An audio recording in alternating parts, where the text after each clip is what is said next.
अस्सलाम वालेकुम दोस्तों, इस वीडियो में मैं आपको बताऊंगा इटालियन में फलों के नाम, कुछ फ्रूट्स के नाम जो कॉमन हैं। तो बनाना तो आपको पता है, बनाना ही होता है। बनाना मतलब केला। इसी तरह एप्पल यानी कि सेब, उसको हम कहेंगे मेला। मेला सेब या एप्पल। इसी तरह हम कहेंगे अंगूर को ऊवा। ऊवा अंगूर, ठीक है। इसी तरह अंगूरिया। अंगूरिया कहते हैं तरबूज को, जिसे आप पंजाबी में हदवाना भी कहते हैं। तरबूज को कहते हैं अंगूरिया या वाटरमेलन, ठीक है। मेलोने। मेलोने कहते हैं खरबूजे को, ठीक है। मेलोने खरबूजा। और इसी तरह हम कहेंगे पेरा। पेरा कहेंगे नाशपाती को, पेरा। पेस्का।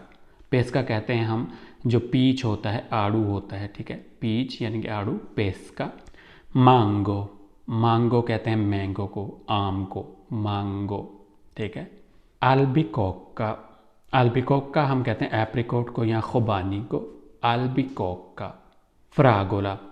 फ्रागोला हम कहते हैं स्ट्रॉबेरी को, ठीक है, फ्रागोला। चिलिएजा। चिलिएजा हम कहते हैं चेरी को, चिलिएजा, चेरी।